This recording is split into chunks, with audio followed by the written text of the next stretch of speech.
السلام علیکم ورحمۃ اللہ وبرکاتہ۔ ان الحمد للہ والصلاة والسلام علی رسول اللہ وآلہ وصحبہ ومن والاه۔ اعوذ باللہ من الشیطان الرجیم۔ وما آتاکم الرسول فخذوه وما نہاکم عنہ فانتہوا۔ وقال نبینا المصطفى صلوات اللہ وسلامہ علیہ: من احدث فی امرنا هذا ما لیس منہ فهو رد۔ رواہ الامام بخاری و مسلم رحمہ اللہ۔ برادران اسلام اور اسلامی خواتین، ناظرین و ناظرات، آج کے اس درس میں یہ بیان کرنے کی کوشش کروں گا کہ کیا معراج کا واقعہ ماہ رجب میں پیش آیا ہے، جس کی بنیاد پر لوگ 27 رجب کو خصوصی عبادت کا اہتمام کرتے ہیں اور اس کے دن کو روزہ کا اہتمام کرتے ہیں، یا 22 رجب کو یہ پیش آیا جس میں کچھ مخصوص عبادت لوگ کرتے ہیں، یا یہ کہ شیرینی تقسیم کرتے ہیں رجب کے کوڑے کے نام پہ۔ حافظ ابن حجر رحمہ اللہ کہتے ہیں، بعض قصہ گو لوگوں کے بقول اسراء اور معراج ماہ رجب میں پیش آیا ہے، حالانکہ یہ جھوٹ ہے۔ یہ حافظ ابن حجر رحمہ اللہ کی تحقیق ہے کہ یہ کہنا کہ اسراء اور معراج کا واقعہ ماہ رجب میں پیش آیا ہے، یہ ایک جھوٹ ہے، اور قصہ گو لوگوں نے جو بے صفا اور بغیر پیچ کے بولتے رہتے ہیں، یہ ان کی بات ہے۔ کسی محقق اور کسی دانشور اور کسی کتاب یعنی قرآن کے مفسر یا احادیث رسول کے کسی شارح کی بات یہ نہیں ہے۔ علامہ حربی کہتے ہیں اسراء کا واقعہ 27 ربیع الاول کو پیش آیا ہے۔ اب آپ ذرا دیکھیں، ایک ادھر حافظ ابن حجر رحمہ اللہ کہتے ہیں کہ یہ کہنا کہ معراج کا واقعہ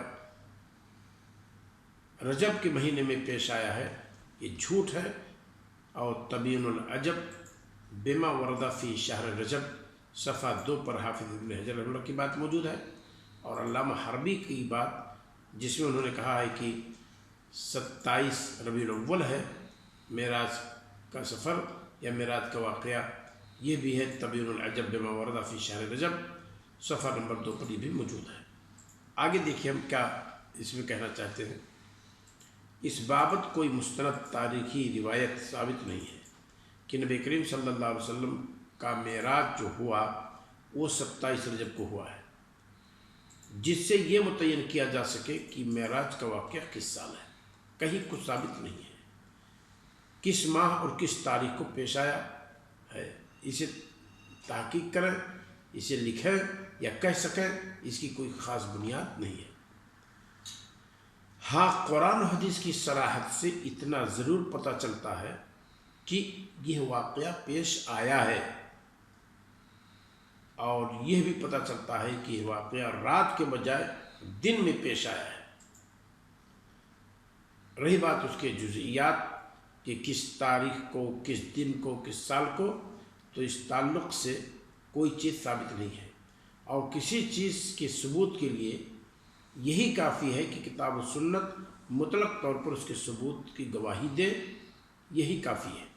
معراج کا واقعہ احادیث رسول میں موجود ہے، اور خود اللہ رب العالمین نے فرمایا: سبحان الذی اسری بعبدہ لیلا من المسجد الحرام الی المسجد الاقصی، بابرکت ہے وہ ذات جو اپنے بندے کو راتوں رات مسجد حرام سے مسجد اقصی لے کر کے گئی، یعنی وہ ذات، اور وہ ذات اللہ رب العالمین کی ذات ہے، یعنی اللہ رب العالمین نبی کریم صلی اللہ علیہ وسلم کو مسجد حرام مکہ سے اور بیت المقدس تک لے گیا۔ یہ اللہ رب العالمین ہے اور اسی کا کرشمہ ہے۔ تو میں نے کہا کہ تاریخ کی تعین کیے بغیر، دن کی تعین کیے بغیر، سال کی تعین کیے بغیر کیا یہ کافی نہیں ہے کہ قرآن و حدیث اس پر گواہ ہے کہ یہ واقعہ پیش آیا ہے؟ تو یہ ہمارے لیے کافی ہے، اس میں کوئی شک نہیں۔ کسی چیز کے ثبوت کے لیے اس کے تمام فروعی و جزوی چیزوں کا ثبوت یہ ضروری نہیں ہے، ہاں واقعہ ثابت ہے، اس میں کوئی شک نہیں۔ نبی کریم صلی اللہ علیہ وسلم نے اس کی تعین نہیں کی، کیونکہ آپ صلی اللہ علیہ وسلم اس کے تعین کی حیثیت سے بتانے کو ضروری نہیں سمجھتے تھے، اس لیے نبی کریم صلی اللہ علیہ وسلم نے اسے نہیں بتلایا۔ اور یہ چیز اگر ضروری ہوتی تو خود صحابہ کرام نبی کریم صلی اللہ علیہ وسلم سے پوچھ لیتے جب نبی کریم صلی اللہ علیہ وسلم کے اس دنیا سے جانے سے پہلے۔ تو جہاں نبی صلی اللہ علیہ وسلم خاموش ہیں، صحابہ کرام خاموش ہیں، اس تعلق سے ہمیں اور آپ کو بھی خاموش رہنا چاہیے۔ ہاں اگر کوئی ایسی چیز تھی جو ضروری تھی تو نبی کریم صلی اللہ علیہ وسلم نے اسے بتلا دی، اور جو چیز اس طرح سے اس قدر ضرورت صحابہ کو نہیں تھی، لوگوں کو نہیں تھی، تو اسے نبی کریم صلی اللہ علیہ وسلم نے واضح نہیں کیا۔ اللہ رب العالمین ہمیں اور آپ کو حقیقت کو سمجھنے کی توفیق عطا فرمائے۔